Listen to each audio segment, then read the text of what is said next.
yourself and share your words of wisdom. Okay, I'm not seeing any. Can you hear me? I just had trouble getting on. Can you hear me? Margaret, we can hear you, but I gotta tell you, it doesn't sound good. Oh dear. Yeah, you might want to unmute yourself, but we do have you as here. Okay, thank you. By the way, we are having some technical difficulties this morning, everyone. So I don't think that's new for any of you. So just bear with us and we'll get through it, okay? But Margaret, it didn't sound good. So hopefully we can get that worked out, okay? All right, any November comments? I don't see any hands up. Great. Okay, so we can go ahead and move on to agenda item 6. And if you'll just please mute yourself, that would be greatly appreciated. We'll go to agenda item 6, which is Director of Capital Projects Monthly Report. Eric, I turn it over to you. Thank you, Chair. Before I start, I also want to acknowledge Member Maria Morales. She has joined the meeting, and I will provide additional update when Supervisor Solis turn on her camera once she arrives. Chair, thank you very much. Respectfully, I'm presenting the monthly report to the committee. First, I would like to update the committee with the San Gabriel Valley transit study status.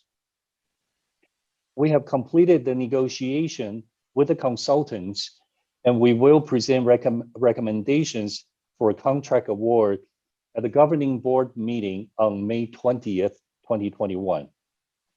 Next, we are in the process of developing a request for proposals, or short for RFP, for the development of a regional vehicle miles traveled mitigation fee structure program. As of mid-April, a total of 26 member cities have agreed to financially co-sponsor this study. The RFP is envisioned for release in late May or early June. Next, I'm going to ask my colleague, Kaylin Sims, Principal Management Analyst, to provide a brief update on the San Gabriel Valley Bike Share Program. Kaylin? All right. Good afternoon, everyone. Thank you so much for having me here today. Thank you for the introduction, Eric. We did provide a written report in Eric's monthly report on the bike share, but I did want to provide a brief verbal report as well, which is largely similar to what you see in the packet. But then if you have any questions, I'm happy to answer them. In short, I think you probably all remember several months ago when we talked about the unfortunate dissolution of our Gotcha bike share program. So over the last several months, we've been working internally and with some partners to try and figure out what to do, how to restart this program. So after some discussions, our determination has been that we want to move towards a longer term rental option. And rather than having stations that are located on the public right of way, which is what we had been doing, working on previously with Gotcha and one of our contractors, instead that the checkout locations, or the stations, you could call them, will actually be located at community organizations or at like-minded businesses, municipalities, those kinds of entities that where people could go to check out the bikes. There'd be a monthly subscription fee that users would pay, but for that monthly fee, they would basically, once they check out the bike, have free use of the bike as if it were their own. As a part of their monthly subscription fee, they would also receive either free or reduced maintenance. We're still working on that piece to kind of ease some of the burdens of other bike ownership. We have also been talking to some partners as well. We had previously been working with Cal Poly Pomona, as well as some, I'll call them campus locations, a couple of large residential facilities, multifamily, TOD type station type locations. We're continuing those conversations, especially with Cal Poly Pomona. We've had some good initial conversations, and it sounds like there's some interest in them continuing to work with us to launch some sort of program. So in those instances, we'll continue to do that, see if we can figure out a program approach that will work for both us and Cal Poly Pomona. We are very interested in doing something similar at some of the other colleges as well, because we do think that college student age is a very good target. Because overall, that really has been the concept of our new approach, is how to more specifically target those users that would really benefit from a bike share program to really reduce vehicle miles traveled. How do we really reach those people who may be inclined to use a bike, but for whatever reason aren't doing so? So how can we reduce some of those barriers? And actually to that, in that vein, we are very interested in the data component of this. Obviously, the San Gabriel Valley is a slightly different type of environment than bike share programs typically launch. It's more suburban, less dense. So we are hypothesizing that perhaps this alternative approach that focuses on longer term rentals may have a greater impact. So we actually are, we just applied last week to get some technical assistance from SCAG to hopefully be able to quantify some of these as usage impacts and these VMT impacts as the program moves forward. So with that, that is my update. So I'm happy to answer any questions that you have. The committee members have any questions? Okay, Member Mahmood? Yes, thank you, Chair. Caitlin, have we identified a contractor to provide and to service the bicycles? We have not yet. This is one of the different approaches that we are taking. Rather than the gotcha approach was kind of a turnkey. You get your operator and your bikes together. We're going to separate those basically. We're getting over the course of the next month, I expect we'll release the RFP for the operator, and then part of their responsibilities will be to help us actually procure the bikes. And then who will be responsible for maintenance? The operator will lead that charge. I think one of the things that we're interested in for the operator to do is to work with local partners to be able to do that maintenance work. But at a base level, the operator would be responsible for that. The operator being the individual that rents the bike, or? I'm sorry, the operator being the program operator who's basically responsible. So we're going to do an RFP for a program operator who's responsible in the same sort of way that Gotcha was, but their responsibilities would be less robust than, not as much as what Gotcha's responsibilities were around the station, kind of rebalancing those kinds of things. Thank you. Any other questions? Okay, thank you. Thank you, Caitlin. All right, we can go ahead and move on to the next item. No, actually, next item to report will be done by Paul Hubler, Director of Government and Community Relations, to provide a brief update on our recent activities in response to the congressionally directed funding opportunities. Paul? Yeah, thank you, Eric. So I was asked to give an update on congressionally directed funding and our requests that we've initiated on behalf of both the ACE projects and other projects as well. As you may recall, the House Democrats in March revived the process or the practice of congressionally directed funding, otherwise known as earmarks, which had been on hiatus for about 10 years. So they were joined several weeks later by the House Republicans, and the Senate Republicans just last week voted to maintain. They reaffirmed their earmark ban. So it looks like the Senate Republicans will not be participating as a caucus, but Senate Democrats will. And it will be up to individual Senate Republicans whether or not they ask for earmarks. So the bills that would be earmarked include the annual appropriations bills. There are 12 of them, as well as the larger multi-year, typically 5-year surface transportation reauthorization legislation, which is originating in the House Transportation and Infrastructure Committee.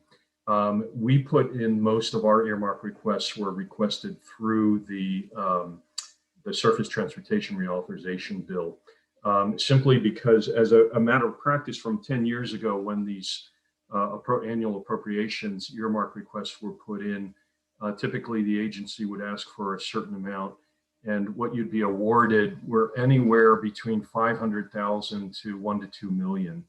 Out of the appropriations bill, in our case, the transportation appropriations bill. The reauthorization bill allowed for, because it was multiple years of funding, allowed for larger earmarks. And we are told, though, that this round, the members are limited to about $15 to $20 million total per member. So we put in requests in the last several weeks for 4 of the ACE projects, including the 2 grade separations, the one at Turnbull and the Montebello grade separation project. We also put in a request for SR 5760, and then not the responsibility of this committee, but of the COG, the Sangerville Valley Housing Pipeline on behalf of the Sangerville Valley Regional Housing Trust. We've also solicited and secured support letters for these earmark requests from Caltrans, LA Metro, the host cities, Active SGV, the Sangerville Valley Economic Partnership. I would note that when Congress reinstituted this practice, they also required significant transparency. And so they will be disclosing, I believe at the end of this month, beginning of next month, which projects they put in and the justification for asking for those projects. Since we submitted, we've had back and forth with several of the congressional offices that have asked for additional information, which I think is a good sign. And we're hopeful, keeping our fingers crossed, that we will that there will be some earmark requests that put in on behalf of those projects I outlined. That concludes my report. I'd be happy to answer questions, if any.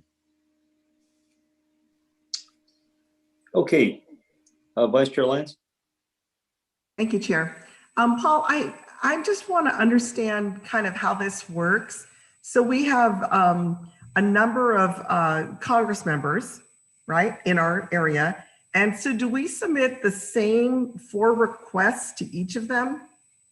No, we were advised by congressional staff to submit requests only for projects within the member's district. So we submitted essentially 4 different projects to 4 different members. And then, did I understand you correctly that we're going to turn around and submit again to the senators? Yes, so they haven't outlined a process for that. Okay. So we don't have a form. There's no process. On the House side, we were given forms to fill out. We were asked to submit letters with certain information. We've had none of that on the Senate side because I think the Senate is a little slower in coming to an agreement on how they're going to handle these requests. 10 years ago, there were forms. There was a process to follow, both on the House and the Senate side.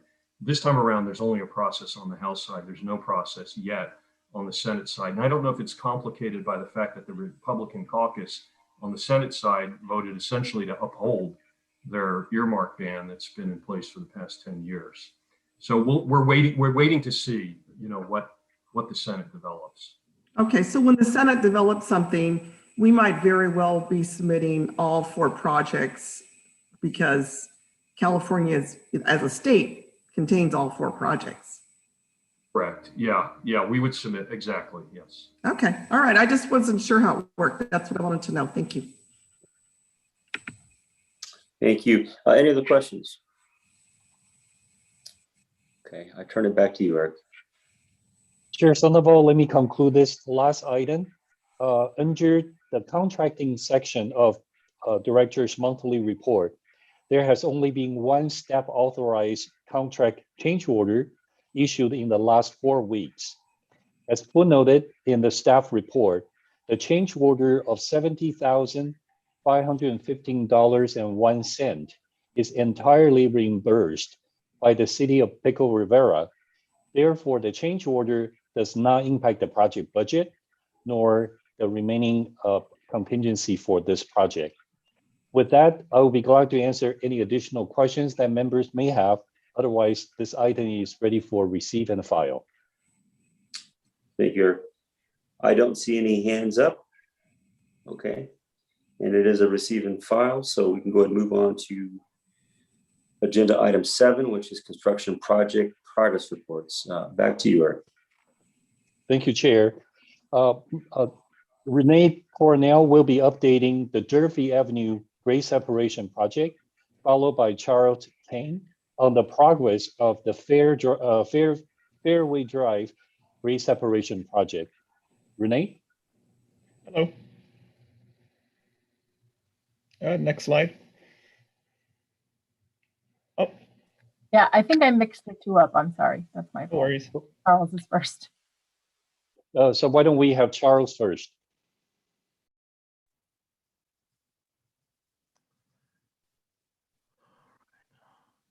Charles? Yep, give me 1 second. Yep, here we go. Good afternoon, everybody. The pictures on the left you've seen is what the contractors putting up the handrail on the south side of the bridge. This is the one last task that our contractors' responsibility for the mainline tracks cut over, because after the cut over, the track is running on the south side. We don't have the room to put this on. So we are doing that last week, and then luckily we managed to get it done. And the picture on the right-hand side is what the after completion view of it. We are looking north on the right pictures. Next one, please. This is a shot that we take from the bridge looking north and east direction. You've seen there seems like no activity at the location at all. Part of the reason it's Edison notified our CM team and contractors a few weeks ago, and they said they want to relocate a underground vault, which is at the corner of the sidewalk. If you see those like 5 pillars, it's right in front of it. They want to relocate that onto the business parkway side. This is kind of like a caught us by surprise. It's a last minute request. We are about to pave the intersection with our new paving, structural paving, but then they said they need to dig a hole about 10 feet deep. So, and then they promise us they can do it in a short field. So yes, so our contractor kind of like, okay, we leave the right of way for you, so you come in. But then they turn around, they said the box that they precast box that they need to put in is a 7 by 10 foot big. It's about 7 feet deep. They said it's not procured yet. So luckily we have City of Industry staff and Josh Nelson helping us to reach out to the senior management on the Edison side. So finally they managed to get all the issues resolved internally on the Edison. And then the box was installed as of last weekend. So as of this morning, they are back filling it. Next slide, please. Yeah, this was happening like in the middle of last Thursday. So they are dropping this box in, and now the project is back to schedules, but we kind of like suffer about 3 weeks delayed because of this. So we're working with contractors, our contractors, to try to catch up with that 3 weeks. So this is like one of those classic situations that why the project sometimes got delayed. These are like the pop-up issues that involve and caught us by surprise, and then we have to act very effectively or efficiently, try to like change course of our game plan. Next one, please.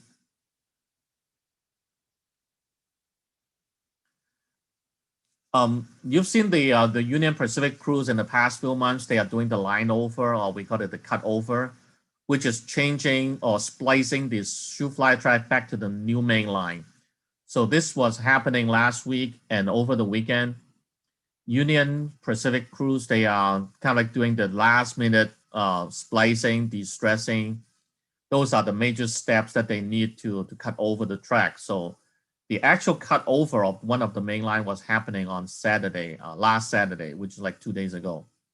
And I'm happy to report that that operation was smoothly done and over with. So now the one of the mainline ultimate mainline alignment is operating as of this morning. So we will do the same thing in 2 weeks for the second mainline. But once again, this is supposed to happen a month ago, and because of different field issues, UP crew need additional time.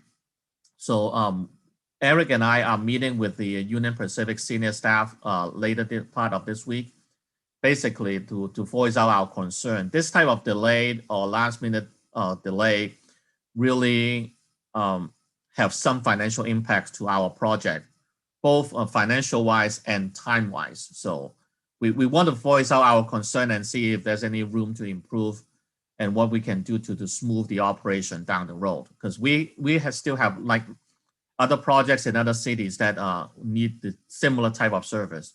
Classic examples like the Durfee. So we hopefully lesson learned from this one will not happen again on the Durfee project. That's our goal for the meeting this week. And that's pretty much concluded my report on Fairway Drive grade separation projects. And I'll be happy to answer any questions if there is any. Are there any questions from committee members? Yes, Chair. Okay, I have my hand raised. go ahead, Member Mahmood. Thank you. Charles, am I correct in understanding that Edison's relocation of its utility vault was not necessitated by our project, but was just something that they elected to do? Yes and no. The project plan that they approved before we start the projects, we identify the vault as protect in place. Now, but when we walked the job with them like about a month and a half ago, and they said, oh, our box location, the depth of cover is no longer meeting the current standard. So they said, we want to relocate it. So this is like, we said, wait a minute, why don't you tell us back in 2012 or 2013 when the project got approved? And they said, oh, we didn't look at that in that detail. But then they said, no, you cannot proceed with the sidewalk construction and the curb and gutter construction because our box is too shallow now because we dropped the intersection, remember? And they kind of like, at first they said, well, you guys cannot proceed. And after we negotiate with them, we give them our justification and reason. We actually propose like multiple options to keep them standard on try to keep the project going, and they can come back and relocate it later. Then they said, oh, we checked with our upper management. We can finish it in a week and a half. Give us the time window, we can finish it. So, okay, we talked to the CM, we talked to the contractor. Yeah, maybe we can move around our construction sequencing to buy that week and a half window. After they started, they said, oh, we need another week. And then we said, well, that's why we get the City of Industry Public Works Director involved and talk to their senior management and help them to actually resolve their internal issues. But overall, we suffer about three to 3.5 weeks of delay. So this is delayed to the critical path? This is delayed to the opening of the intersection. So Okay. Member Mahmood, if I can chime in, and we'll be more than happy to provide additional information on the sidebar or so forth. I think this is where we were in a situation where from our own project perspective, it would have been very difficult for us to proceed without accommodating SCE's request. On the other hand, if we had insisted to close and move forward based on what they have approved and paved the road, then what the City of Industry would suffer is only a few weeks later or a few months later, SCE may come back in and request to open up the street again. I know most cities would have some sort of street moratorium. When you build a brand new street, you don't want anyone to touch it. So we were really at a point that, granted, it will have financial impact on our project, but from the totality of safeguarding public dollar, I think what we did in accommodating and working with SCE with the support of City of Industry to get them to find a box and quickly deliver on site so that all of us could still move forward. And that, I think that was the best outcome in the worst case scenario. It does result in probably 3 weeks of downtime on our project at the end. And I know that we lost a utility relocation coordinator. As I recall, a utility relocation coordinator was anticipated to be hired, I think, in May. Have we circulated that opening, and are we still on track to fill that position next month? Thanks for asking that question. I'm very pleased to inform that we have concluded our recruitment process a week and a half ago. We have selected a candidate, a very well qualified candidate, and the person has accepted the offer. The person is coming on board right now as of May 13th of next month. So as soon as the new person comes on board, we are going to get the person up to speed and put the person to work almost immediately. Great. So I anticipate that that individual will look at, first thing will be to look at all of our outstanding projects and the upcoming utility relocations so that we don't get blindsided like this again.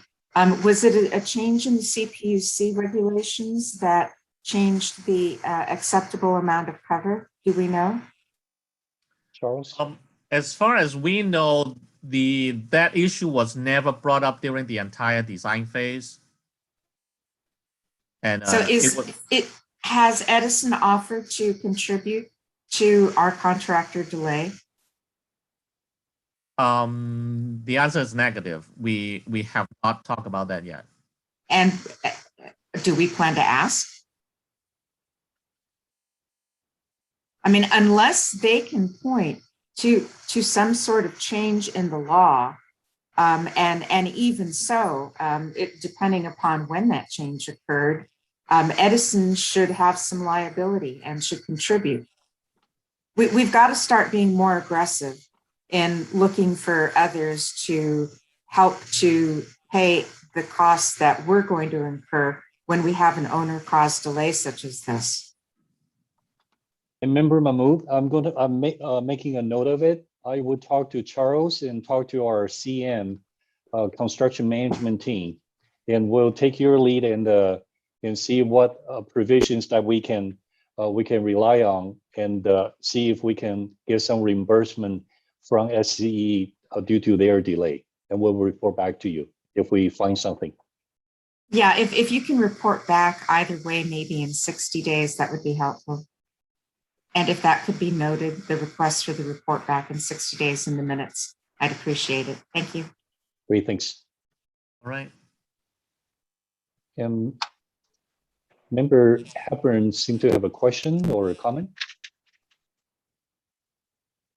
Yes, just to concur with Director Mahmood that that is very important. If there's any delays by contractors that after the fact, we do need to capture that. But also, was there mention you're going to be meeting with the UPRR? Is that correct? Is it this week or next week to have your discussion, or did I miss that conversation? That is correct. We have a meeting scheduled for April 28th, and then we have developed a pretty robust schedule.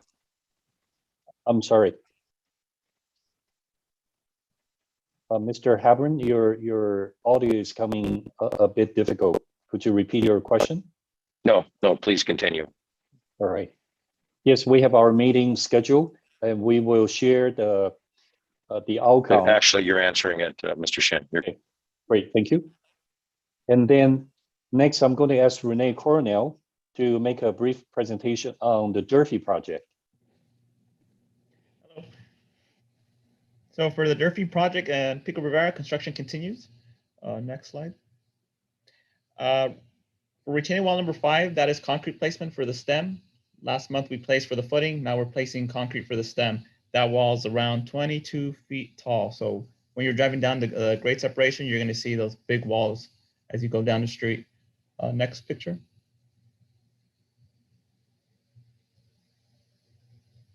So as you see in this picture, concrete was placed. We waited a couple of days for curing and we removed the form. So now what you see is the finished product. The next step will be for us to remove the shoring beams behind it and backfill the wall. The little shorter wall is the sidewalk where pedestrians are going to be able to go up and down the street. And that was poured as well. Next slide. Grading work also continues on Durfee. This is north of the bridge. We finished the western half. That is newly paved concrete. So now we're working on the eastern side. We're doing this in phases to allow traffic to go in and out of the local businesses. Those businesses right there, we do have an alley on the other side that's not shown on this picture, and you're able to access in and out of those places. So we expect to pave in the next couple of weeks, and we'll open the street. Not the whole street, just the first half of the street.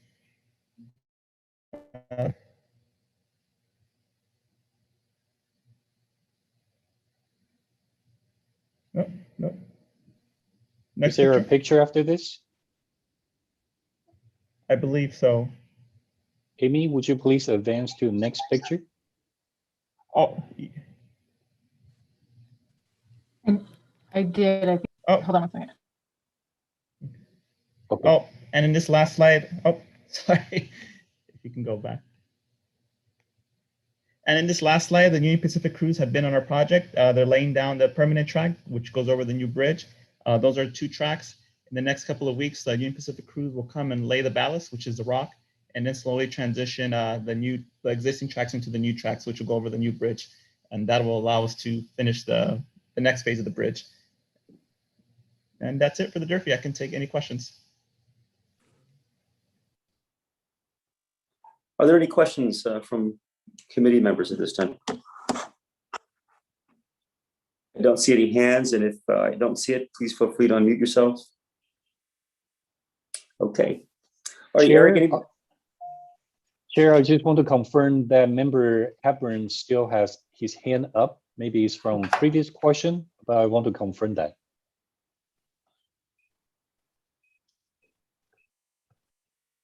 I can't hear member Hepburn, so all right. Let's go ahead and proceed. All right, that concludes our project status report. I'm good. Chair. I'm good, guys. And the question was answered. I just took it down. Sorry.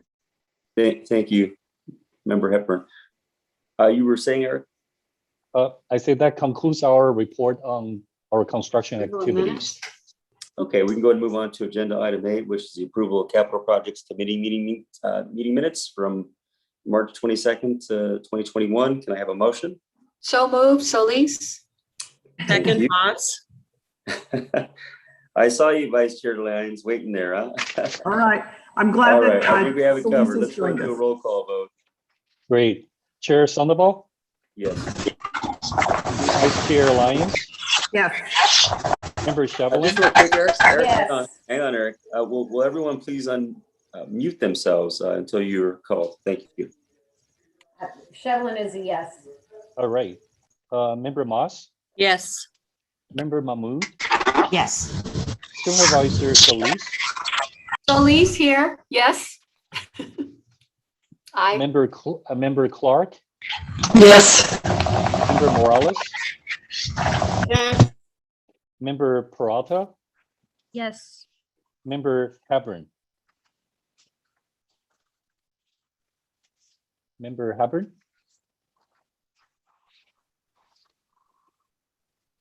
Yes. Chair Sandoval? The item passed unanimously. Great. Thank you, Yes. Eric. We got you, Tim. All right, let's go ahead and move on to agenda item 9, which is the approval to find bid from Stacy and Whitbeck Inc., non-responsive, and adopt resolution number 21-01, authorization to explore alternative project delivery methods for completion of the Fullerton Road grade separation project. I turn it back to you, Eric. Thank you, Chair. Staff is recommending the adoption of resolution as stated. And I would like to provide a brief summary on the issues. And that is, could you, Amy, would you please forward to the next slide? I would like to highlight some of the current issues pertaining to the bid process and construction industry trends and also the implication on completing this challenging project. First of all, the third invitation for bids was released in early March of 2021 and closed at 2 p.m. and at 2 p.m. of April 6 of 2021. With only one bid submitted by Stacy and Whitbeck, in the amount of $97+ million was received. The following 2 days after the bid was received, staff and the Berg Associates team thoroughly reviewed the submitted documents, verified each cost item, and determined that the submission does not comply with the bid instruction. Additional explanation and also a copy of the submitted bid sheets are included in the package for your review. With only one bid submitted and we deemed the submitted bid package as non-responsive, we have concluded that the invitation for bid number 3 as unsuccessful. And after 2 failed lowest bid processes have caused further delay to the completing projects, we would like to offer some of the observations and also some options going forward.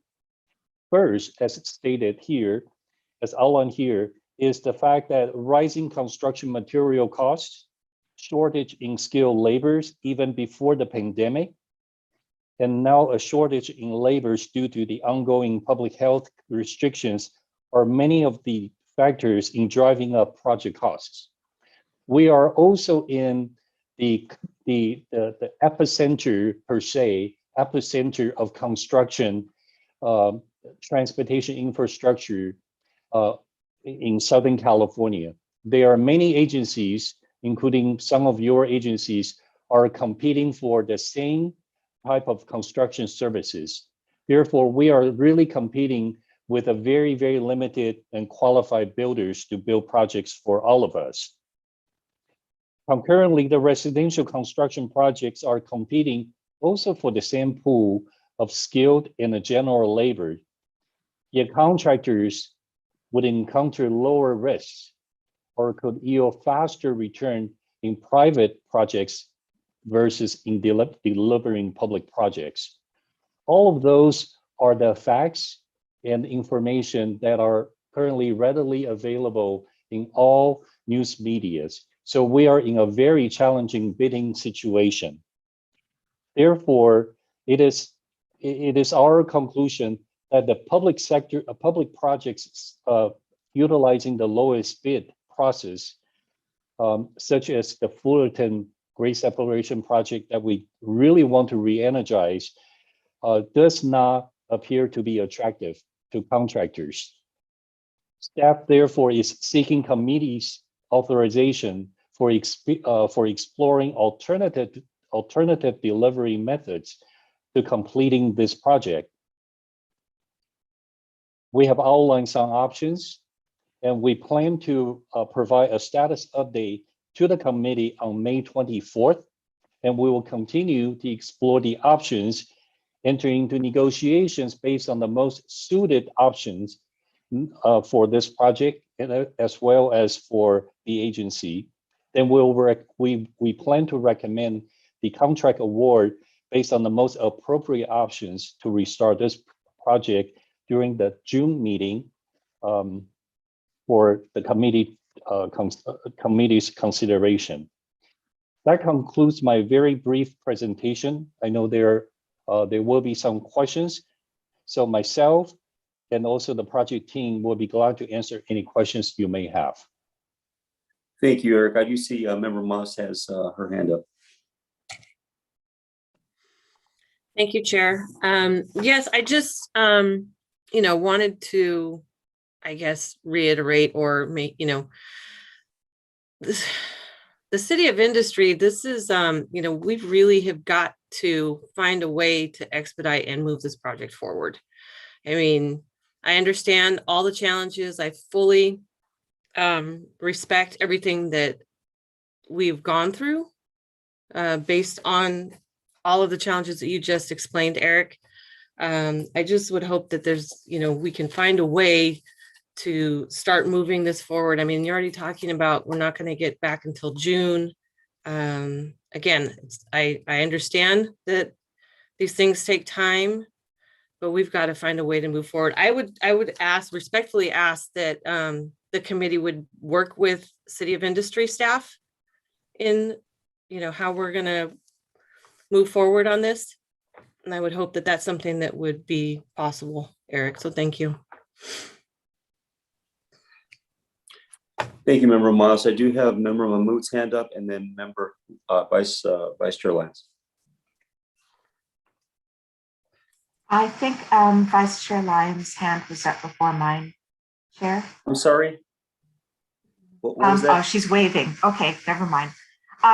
Yeah, I would like to make just a couple of points. One is I am extremely disappointed to see the description in the staff report. If you go to its page 12 of the agenda packet, second paragraph under the heading background, which describes based on further discussions and direction by the committee, the COG and SHMIC agreed to the termination of SHMIC's further performance. That is not an accurate description. An accurate description is based upon the recommendation of the then chief engineer as supported by special counsel and the general counsel. The committee followed those recommendations and agreed to authorize SHMIC's termination. But there is a huge difference between what I just described and what is described in the staff report. And it appears to be shifting the blame for something that has obviously gone awry. I mean, clearly, I'm sure staff didn't anticipate that we would go through 2 unsuccessful bid openings and that we would be in the position that we're now in. But I think it very important that that documentation properly reflect what happened, and I would ask that that be corrected. The second point I'd like to make is with regard to a suggestion that the construction manager / general contractor approach be utilized. I've looked at a couple of websites that describe this, and this approach is used during when a project is new. The construction manager reviews the design plans long before they go into final form for constructability.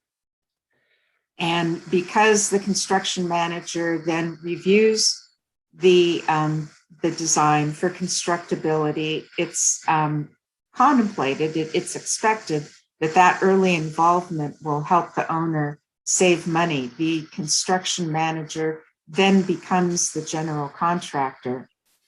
We, however, have a different circumstance with regard to this project. We have a construction manager who has been our construction manager. Our construction manager has been asked, and I know we've paid for the construction manager's constructability review through change orders that have been, or expanded task orders that have gone to this committee and have been approved by this committee.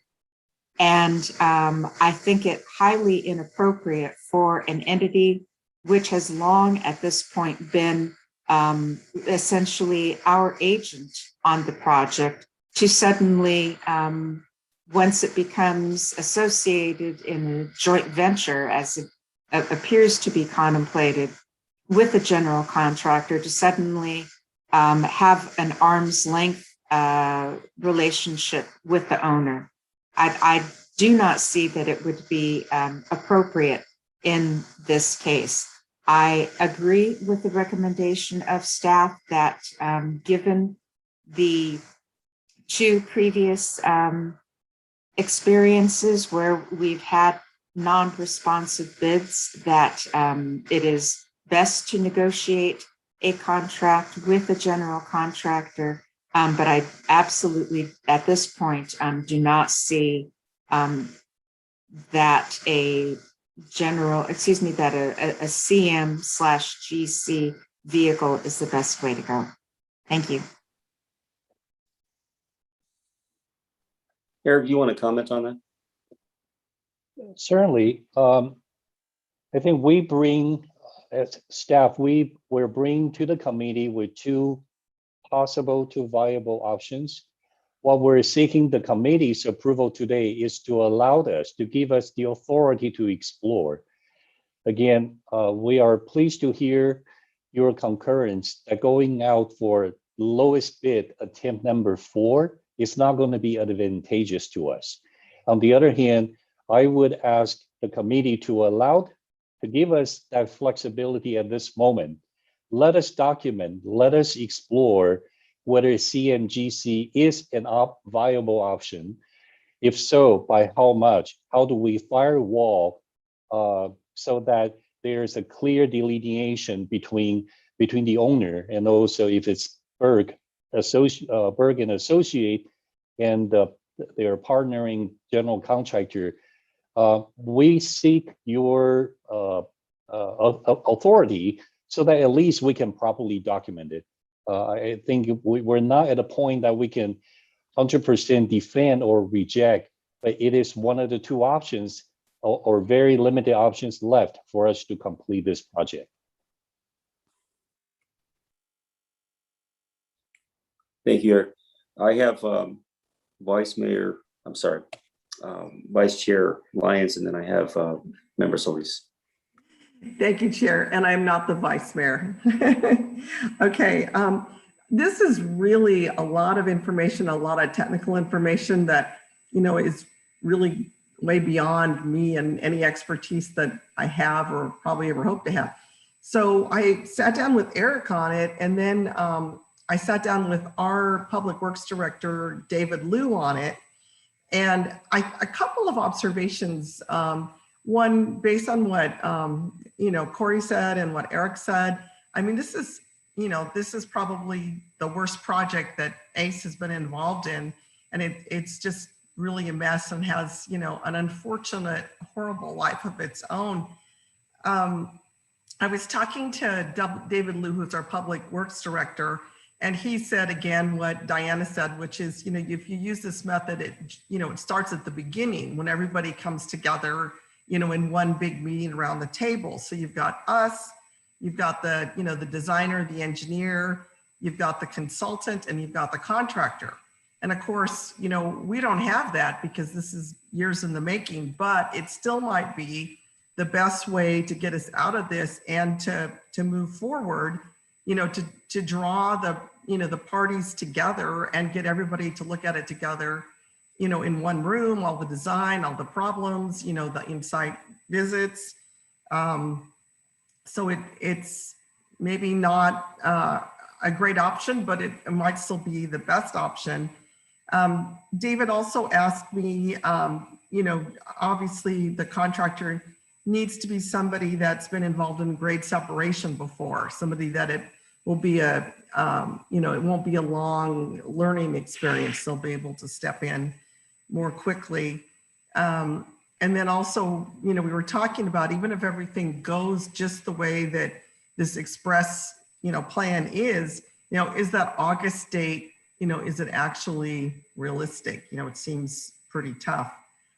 So that was it. I mean, basically, can we get everybody around, one big table and, say, okay, I don't know where we're at, but let's make progress anyway, and making sure that everybody's got a lot of experience in grade separation. So I'd ask that our Mr. Shen would address that, please. Amy, do you mind if you forward to the next slide? And I think I'm going to ask, so what we have in mind here is, number one, it is very important for us as project owner, to collaborate, to negotiate with potential delivery vendor, general contractor, or with or without the presence of our current CM, or negotiate through the CM contract and treat it as a CMGC model. That is our intent. We have to start, we are ready to roll up our sleeves as soon as the committee gives us the authority to engage those conversations. And we are very, very mindful that we will only entertain any suggestion proposals on any general contractors based on their prior experience, preferably on our own projects. We are not going to have, we cannot afford to bring a new contractor who is going to learn on the job. And then lastly, it's about looking at opportunities as to how do we minimize any downtime.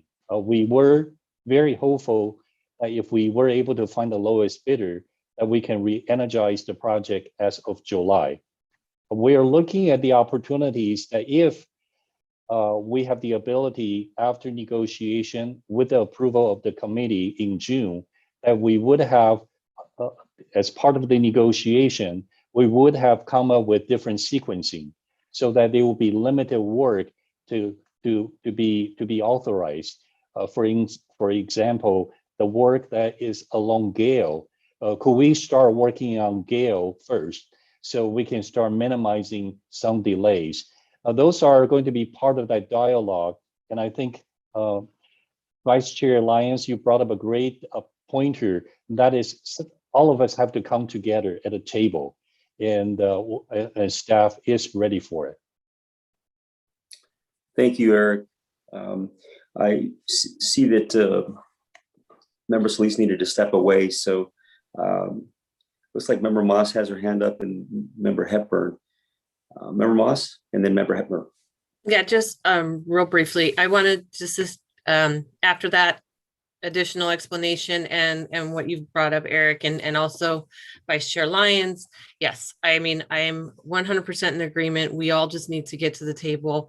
I believe that staff, you know, knows what they have to do, and we need to allow them to get that done.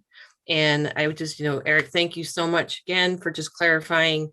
And I know, you know, there's a little frustration here, and I on both sides, it's all over.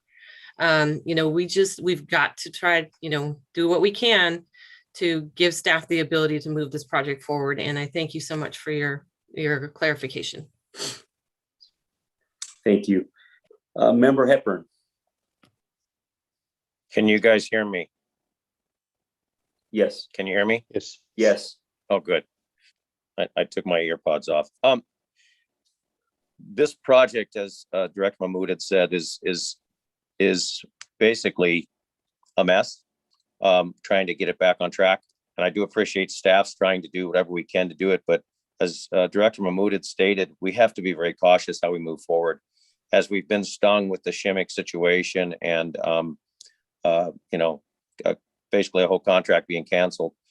We must move forward cautiously, but in that also, I do understand this thing needs to get started back up. We do not want to make any mistakes, and I appreciate staff wanting to try something different, but again, baby steps on the proper way to do it, because you're dealing with contractor slash CM, you know, slash working on a project that is 40% plus complete, and that's a tough one. And I understand that we can't, you know, that the going out to competitive bid's not going to work anymore, but cautiously approaching that, as Director Lyons had stated, there are some nuances that we have to be very careful on. At this point, there can be no mistakes made. We must move forward in a very expeditious, but cost-effective and cautious manner as we move forward. But I do appreciate staff's efforts and trying to look outside the box. Thank you.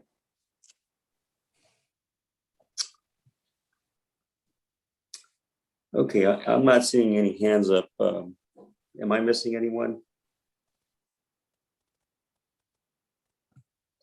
Okay, just Eric, just so I'm clear, obviously this is I feel like every meeting, this is the one that always takes the most time for us to try to figure out what the path forward is. And you presented a path forward, albeit it's not the ideal situation, but it certainly is reflected in the comments made by other committee members, is that this may be the best path.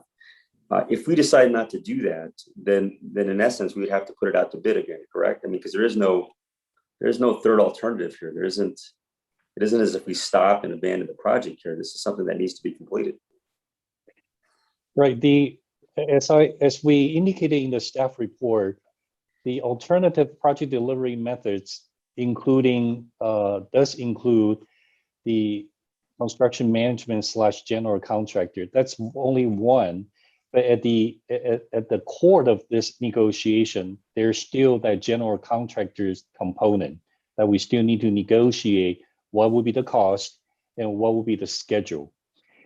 If that methodology doesn't achieve what we want and doesn't provide the agency the greatest protection so that we will be able to contain the cost, then our really the next option really is to negotiate directly with general contractors and then solicit their proposals, cost proposals, figuring out how do we come to a cost that we could accept, but then using that methodology of delivery, then we will still retain our own construction management services to manage the project. But I think to answer, Chair, some of your question on this one, the options are really limited. It is a big project that still has a huge, more than 50% of components need to be built.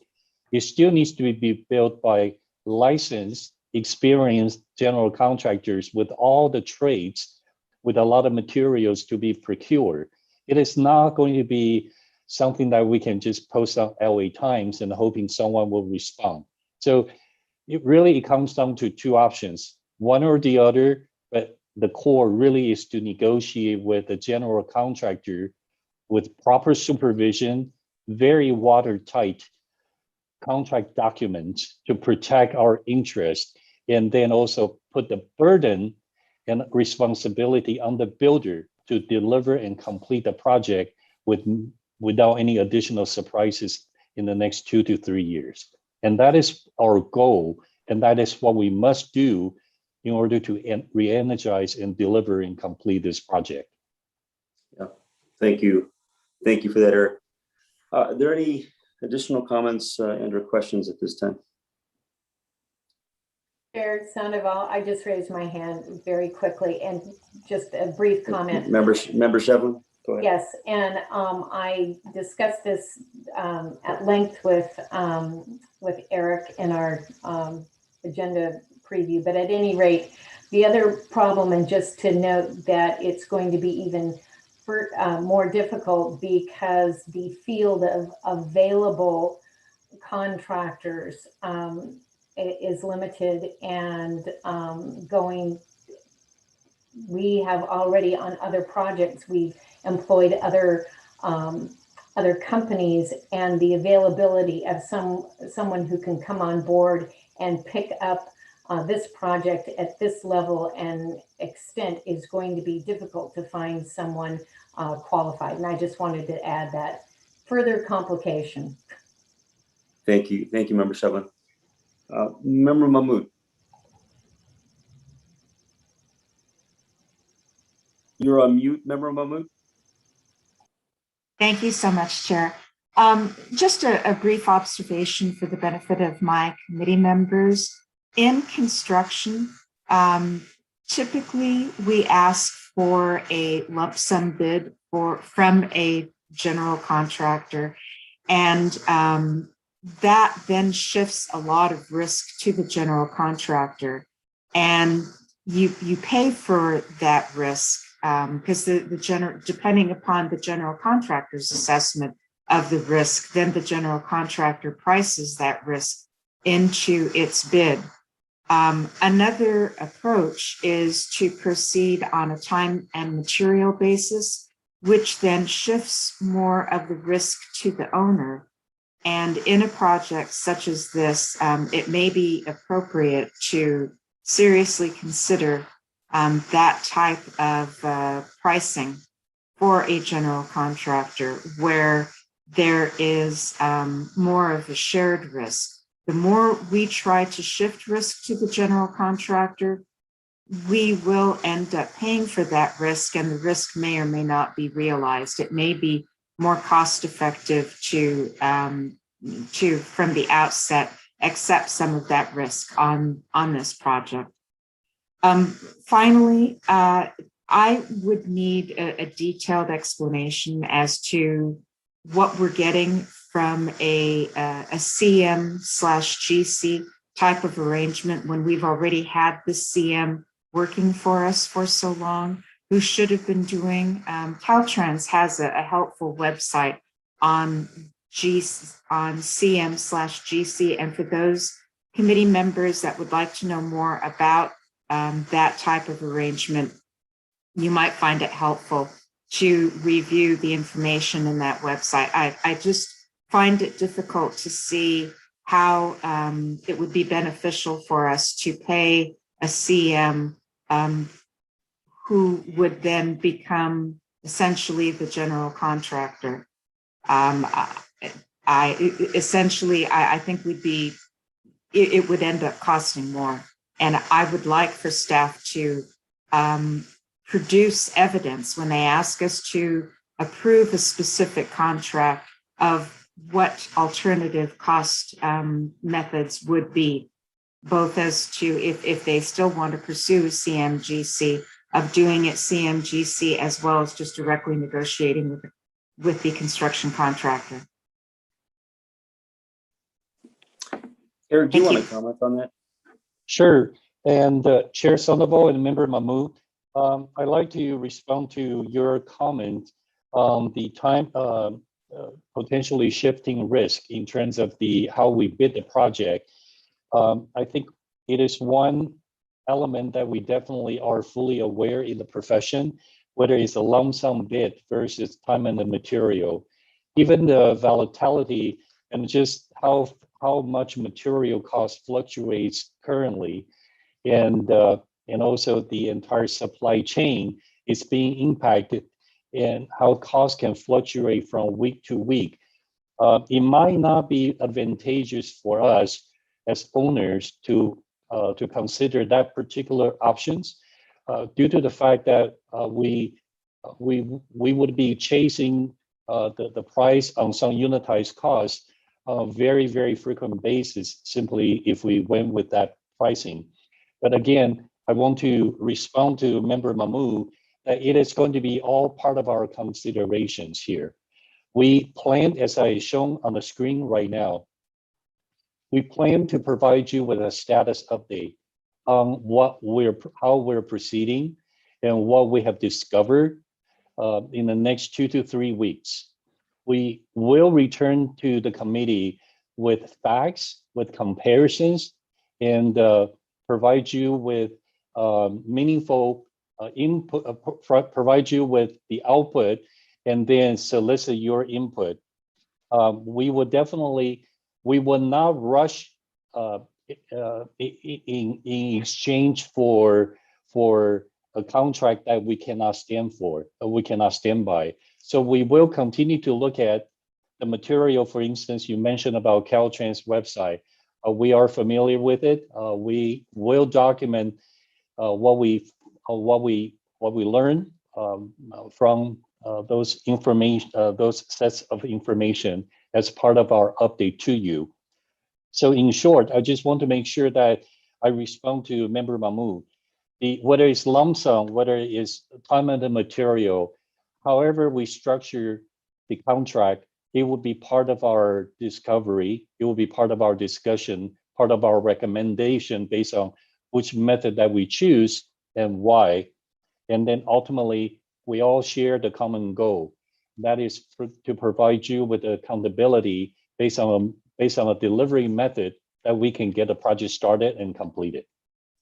Eric, I just want to add real briefly, as you consider your alternatives, I hope that you also consider owner procurement of some of the materials. I know previously when I was a public works lawyer, my client sometimes did that. If there was a long lead time for an item, or they were concerned about volatility in the cost, just something else to consider as you're considering various alternatives. Noted. Thank you very much. Okay, thank you. If I go ahead and I'm not seeing any hands up. I think Member Shevlin, you had your hand up, but I think that was from before. I need a motion on this item. Chair, I'll move approval. Lyons. Okay. Moss will second. Okay, let's go ahead and do a roll call vote. Great. Chair Sonderbold, Yes. Vice Chair Lyons, Yes.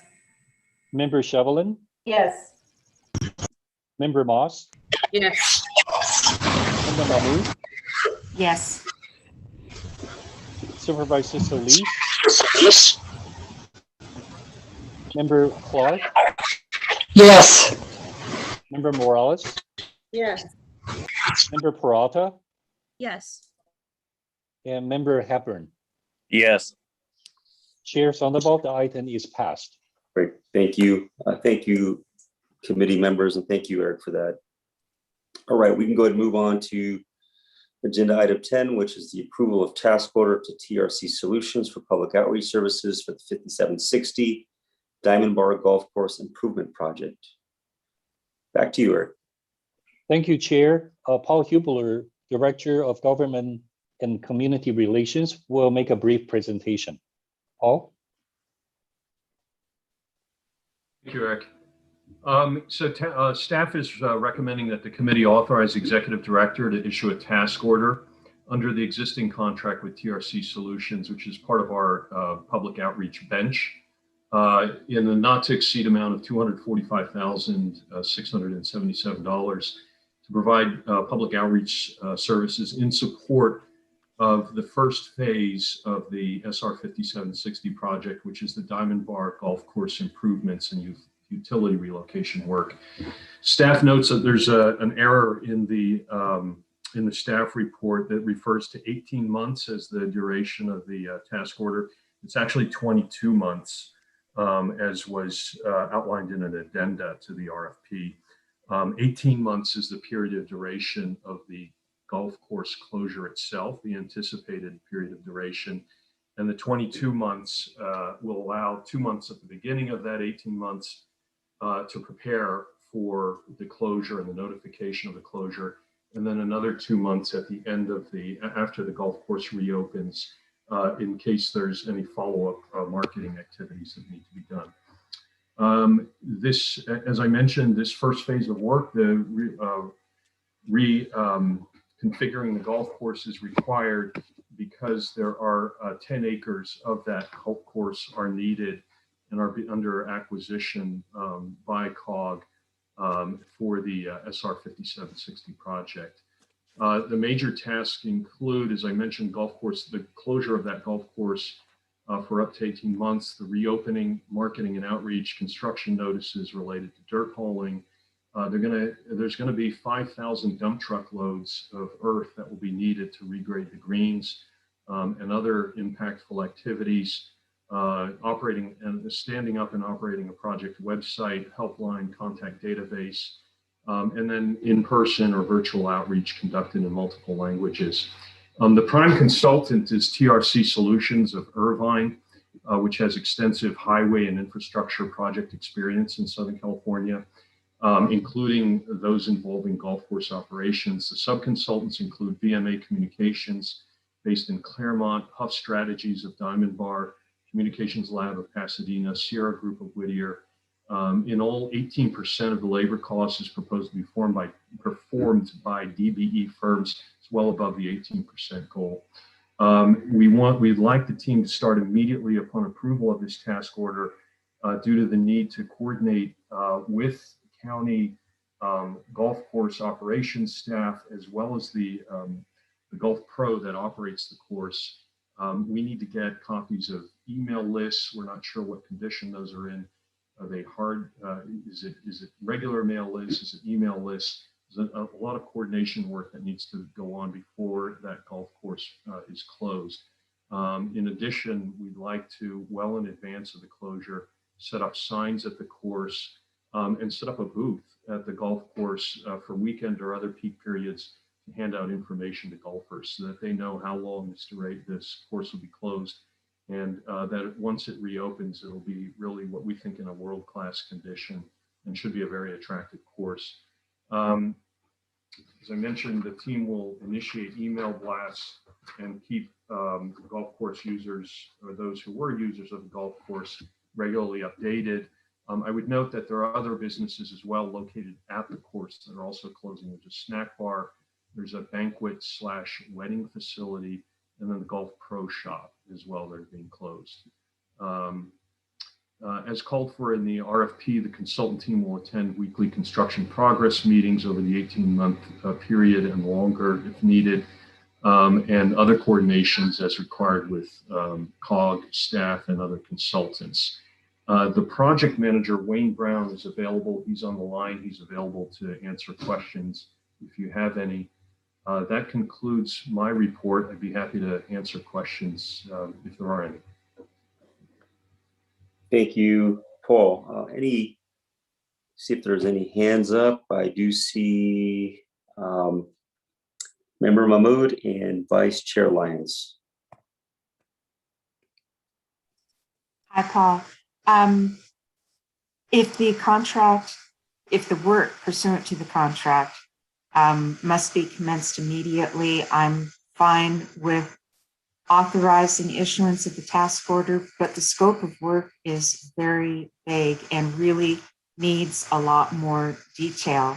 For example, I don't recall seeing in the description of the work that the consultant will attend weekly construction meetings. There's just an awful lot of detail that that needs to be provided. For example, and this is for staff. This happens when you simply append a consultant's response to an RFP. You are getting generally a very generic description, and this is not good contracting practice. It is far more preferable to develop as staff a scope of work that then becomes an attachment rather than just taking what the respondent proposes. For example, develop and execute a comprehensive public outreach and communications plan, which is task 1. Is that subject to review and approval of the COG? We don't know because it doesn't say. With regard to the development and execution of a closing notification and reopening, again, very generic, not much detail. How frequently will updates be provided? In what form are they going to be provided? Are they monthly? Are they bi-monthly, quarterly? With regard to community outreach and communications in task 3, pop-up booths at community events will be staffed by the team as appropriate. Well, who decides whether or not it is appropriate to establish a pop-up booth? Is that something that we direct? Is that something that they recommend? Whose responsibility is it? Also, business outreach.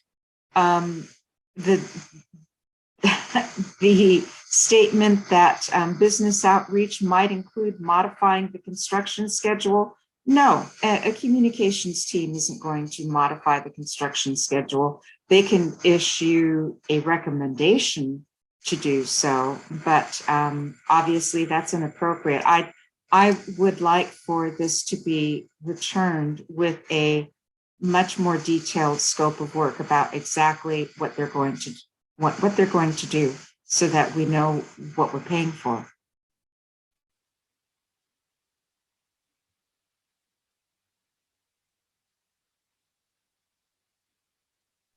Sorry, I was on mute. Paul, do you want to comment on that? Yeah, sure. Yeah, I tend to agree. I mean, we had obviously outlined a far more comprehensive scope of work that laid out in much greater detail what exactly was expected of the consultants who proposed on this. And again, this is one where we went to our bench. What I'd recommend is that we incorporate, and frankly, the reference to the scope that we drafted, that staff drafted, and all addenda, because there was an addenda as well, it was incorporated in their proposal. In the proposal letter, they had to certify that they agreed to all of the terms and conditions of the scope and of the addenda when they submitted their proposal. That, I think, is not included as the exhibit. What the staff, the contract staff who prepared this, simply, as you note, they they appended as an exhibit the scope that was called out, that was outlined by the consultant.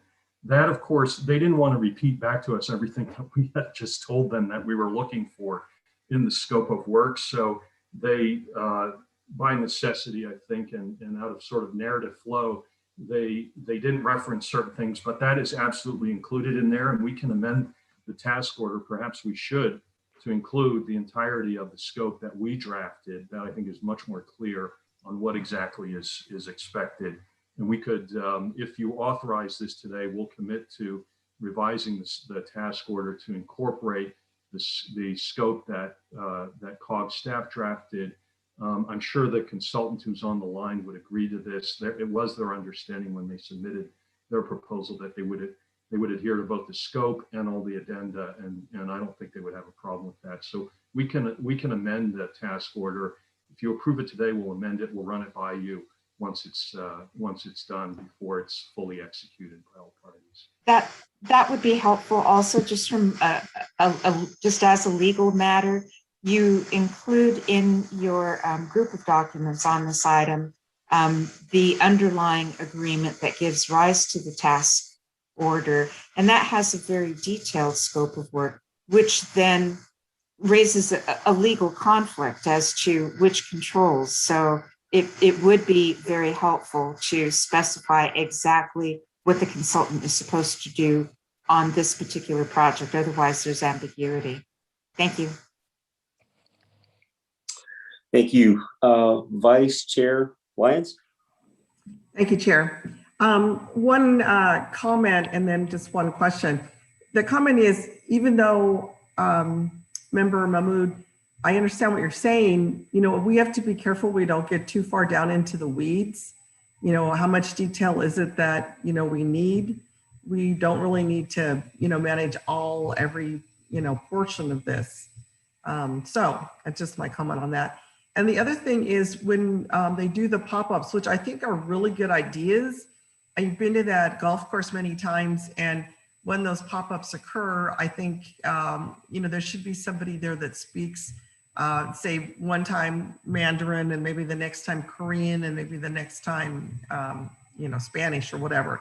So we just don't want to have only English spoken at those pop-ups because it's not going to be helpful. There's a lot of different groups that play that golf course. Thank you. Absolutely. Thank you.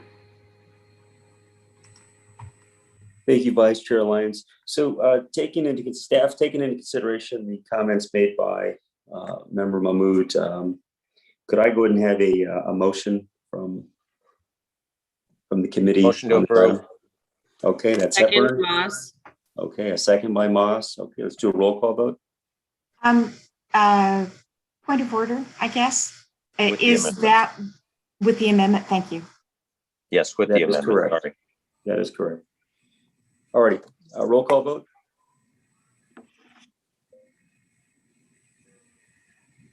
Eric? Chair Sandoval, Yes. Vice Chair Lyons. Yes. Member Shevelin, Yes. Member Moss, Yes. Member Mahmood, Yes. Supervisor Solis, Member Clark, Yes. Member Morales, Yes. Member Peralta, Yes. and Member Hepburn. Yes. Chair, the item is passed.